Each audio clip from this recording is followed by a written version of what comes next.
How's it going? My name's Nathan Gray. I joined the United States Navy for 6 years right out of high school. Grew up in McAlester, Oklahoma.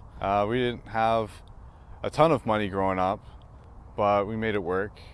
Uh, I joined the Navy after high school because I remember sitting in the auditorium listening to the seniors graduate, and I heard some of them and the money and the stuff that they were getting awarded for going into the military service. I was like, I kind of want to make my own way, so I want to get out of this kind of small town and really trying to see what else is out there. So initially, my first was wanting to get out of Oklahoma, really wanting to make my own way and really save up some money so I could go to school, because when you grow up, without the means, you really don't have very many options as far as how you're going to pay for education. You can take on massive student debt without a guarantee of a good job. You can get a football scholarship that I'm obviously not going to get, or you find ways to pay for it, and the military made the most financial sense to me. The deployments for the Navy, they're a little different than the other branches. When you think of a deployment like for the Army or Marines, you think of them going to Iraq or Afghanistan for however long. For us, we get deployed to the ocean. It's like you're leaving land to go to the ocean, and then you take like little stops along the way. It wasn't heavy active war zones, but we did get sent a few times through the Taiwan Straits just to have that military presence there, and that was pretty crazy because I was on one of the watches for the gunners in the back of the ship, where they had them mounted up, and we were out there. Like if something were to happen, we were ammo runners. Growing up, like my parents never really got into politics, and I had listened, well, not really so much listened, but had done my own research on kind of what the parties were. And I was like, okay, I think I resonate more with the Republican. Like I felt in my heart of hearts that I was a Republican growing up, which is weird because I've heard the saying, like, when you're young, you're a Democrat, but when you get old, you become a Republican. But it was kind of the flip side for me. Like I felt like a Republican. I felt like, okay, I had been doing pretty okay for myself, growing up and like just maintaining a sense of maturity. Like I felt like, okay, I feel like a Republican. But seeing what I've seen and hearing what I've heard, I kind of flipped. I was like, okay, this is not what I thought it was. I thought it was, fiscal responsibility and being more pragmatic. And from what I've seen now, really being able, like having the internet connection and being able to dig into all the candidates and the different policies, it turns out that's not what it's about. Maybe that's what it was once about, but it's kind of disappointing now.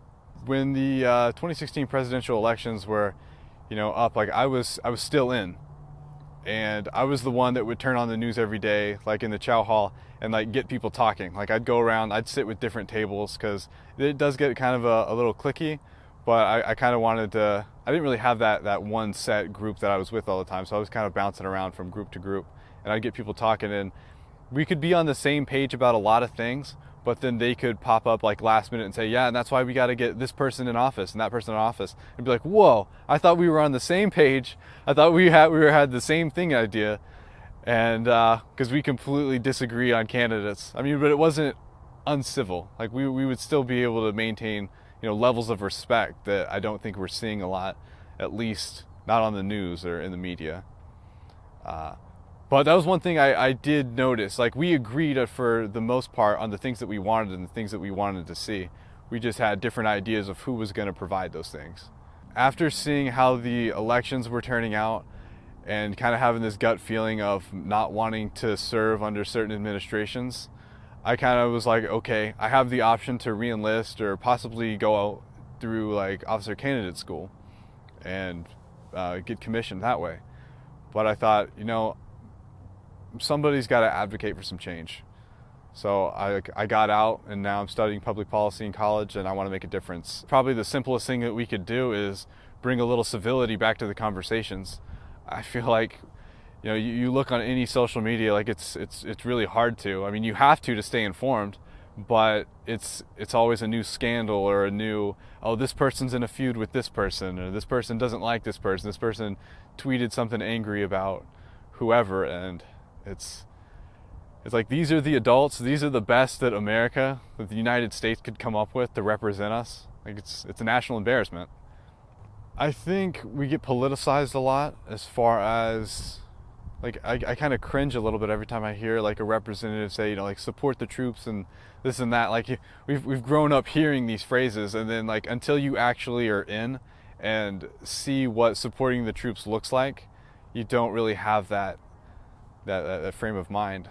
But now being in and getting out and seeing what that is, I think it's like, when you see like big money going towards the military and not really seeing a lot of it, not seeing the same kind of commitment like towards veterans getting out, I think there's a big divide there that people don't really understand.